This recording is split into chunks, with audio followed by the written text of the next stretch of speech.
So something a little different here. This is going to be a non-gamers review of 2018's God of War for the PlayStation 4. So a little bit of backstory about me. I am not exactly what you would consider a gamer. I've played my share of Madden and MLB The Show way back in the day, games on Super Nintendo, etc., but not really a gamer by any means. And I had a PlayStation 3 that I wasn't really using. I was mostly just using it to watch MLB.TV. And I thought to myself earlier this year, I'm not using this thing, and they're not really making games for the PS3 anymore. So why don't I trade this in on a PlayStation 4, and I'll pick up a couple games and, start playing a few more video games. So I did exactly that. I traded in the PS4 and picked up God of War. The reviews looked great. It looked interesting to me. I thought to myself, well, this is a bald, bearded guy. I'm a bald, bearded guy. I'll give it a shot and see how it goes. So that's sort of my introduction to gaming. I had never really, that I can ever remember, played a game all the way through, start to finish, going back as far as I can remember. So that's sort of how I came into this, pretty cold, pretty unfamiliar with, the general mechanics of video gaming. So I picked this up, I popped it in, I pressed new game, and away I went. And I was talking about this game to my brother a couple of weeks ago, and the way I described it was, you wouldn't necessarily take the advice from somebody who only ate fast food about a restaurant that they went to and how amazing it was, but they also would give you a very raw and real sort of assessment of that restaurant. And I feel like that's kind of where I'm at, where I don't necessarily have a taste for fine dining in this case, video games, but I also don't have experience with other games that would maybe jade my view of this. This is as I'll title the video, a non-gamers review of God of War 2018. So let's start with what I liked about the game. And as you're watching this, to me, the first and most striking detail about the game was the visuals. It was absolutely visually stunning to play this game. I found myself just sort of staring at the screen at times. Kratos and Atreus would get to the top of a mountain or have a view of Midgard. And it was just absolutely stunning, the way that it looked, the way that it felt, the mechanics of the game, all of those things, to me, could not have been better. So the first thing was just the visuals, and I guess along with the visuals, I would say that the way that the camera sits over Kratos' shoulder, and from the very beginning of the game, from the moment you press new game and start chopping down the tree that is going to eventually be used for your dead wife's funeral pyre, spoilers, for the first 30 seconds of the game, the camera never leaves Kratos.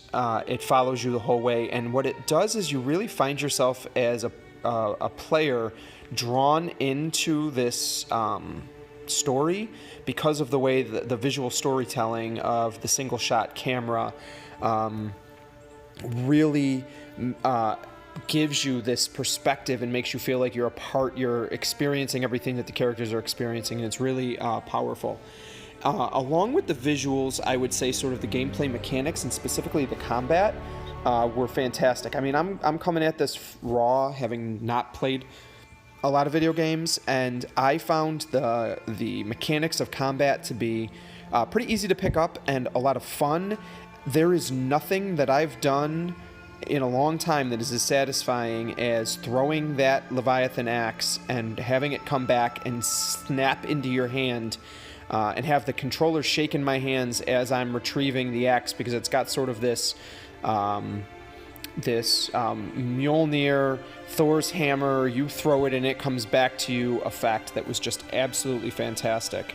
And that was incredible to me, which leads me into my third point about the game, the first two being the visuals and the combat. The third and the most important to me, the thing that had me playing this game for hours on end, was the story. And so just to give you sort of a non-spoilery version of what the story of this game is, in the opening moments of the game, you come to realize that Atreus' mother is dead.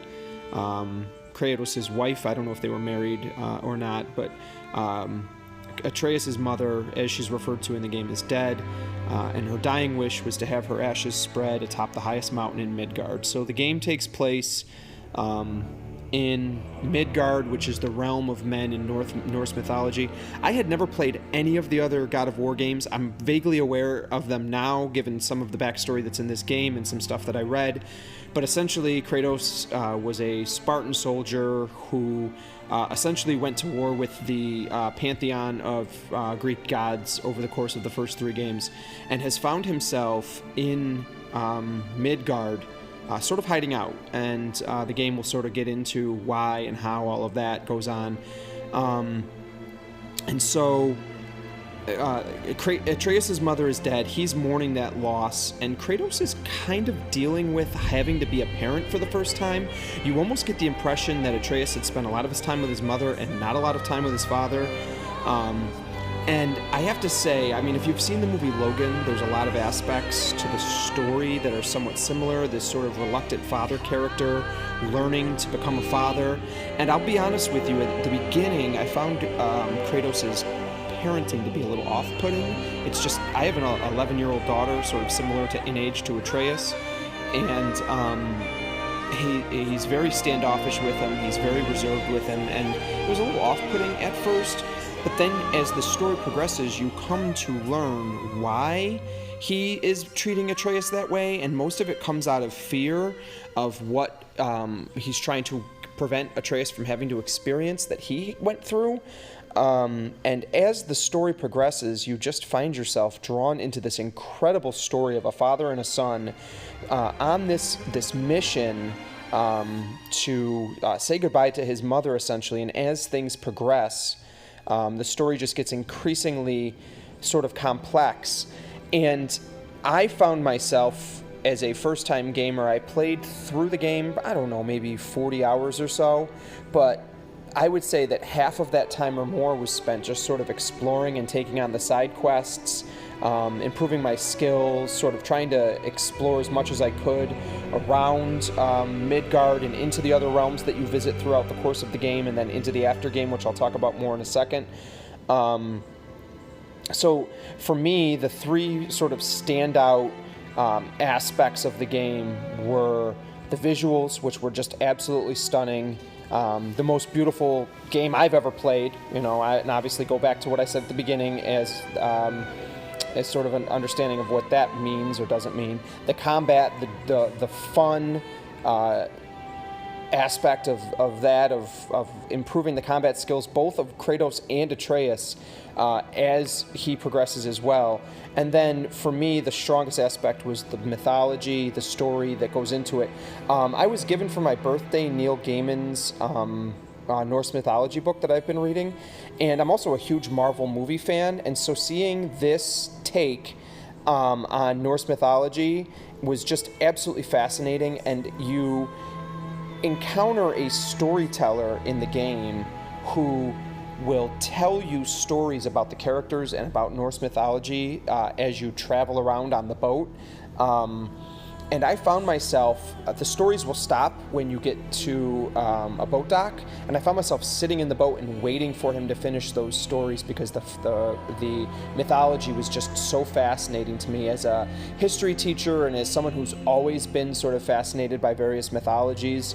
I really found the depth and importance of that mythology in the game to be unbelievably interesting, and something that I found a ton of value in as I was playing. And sort of thinking about myself as a parent and how what Kratos is learning sort of compares to my parental learning curve and those sorts of things. And I mentioned my 11-year-old daughter. She found herself sort of sitting and watching me play and talking me through it. And the game is just so beautiful and so engrossing that my daughter, my wife would just sit and watch and be a part of it, and sort of support me through this story as I was, telling them, you guys won't believe what just happened, and there are some incredible, and I won't get into any spoilers, but there are some incredible reveals at the end of the game.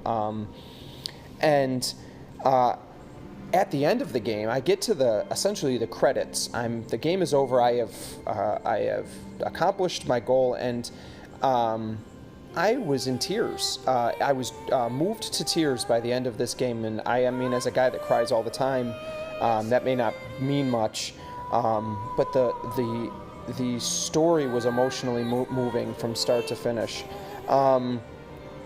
Couple of other quick things.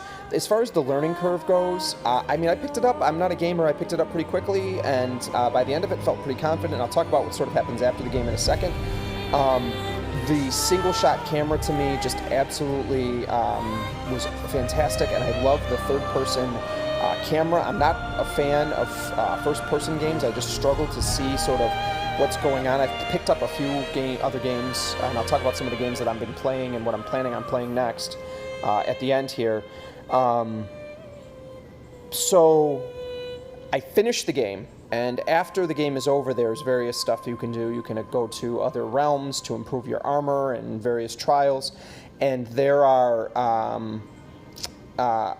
enemies to take on, bosses basically. There are 8 Valkyries that have been corrupted that need to be freed, and the only way to free them is to fight them. And I did it. I fought the first one, and I was like, oh my god, she's killing me. I thought I was pretty good at this. I beat the game. I'm feeling pretty good about myself, and this first Valkyrie absolutely whooped me.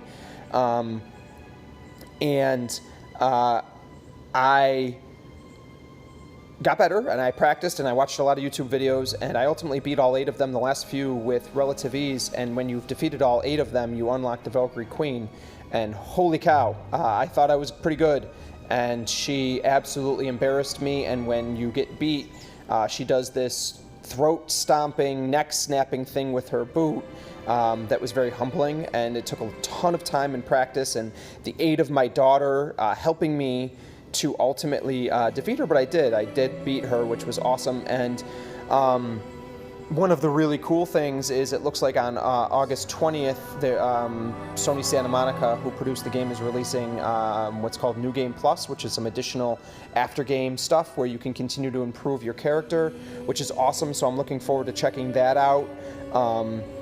I also picked up a Nintendo Switch because I'm like, you know what, I was into this was fun, but I want to try some other stuff. And I had heard incredible things about The Legend of Zelda Breath of the Wild, and I wanted to give it a shot. So I've been playing the Switch for the last few days to a week, and I am absolutely loving Breath of the Wild for all of the same reasons that I loved God of War. And so when I'm done with that, I will do another a non-gamers review of Breath of the Wild. And I have to finish it by September 7th because Spider-Man is coming out for the PS4. And as I mentioned earlier, I am a huge Marvel movie fan, Marvel Comics fan. And I will be picking up that Spider-Man game. I've actually already pre-ordered it, so that's next on the list. And then they just released a trailer. Rockstar just released a trailer for Red Dead Redemption 2, which looks really fantastic as well. So some of the games I'll be playing and hopefully beating and reviewing in the future. Just to recap, Zelda: The Breath of the Wild, Spider-Man for PS4, and Red Dead Redemption 2 down the road. So that's it. This is my non-gamers review of God of War 2018 for the PlayStation 4. For whatever it means, as a guy who can't really speak to video games other than the ones that I've played and the limited experience I have, this game is a 10 out of 10. This game is, and I'm listening to other people that are more knowledgeable than I am, saying this is up for Game of the Year. I would obviously agree with my limited experience.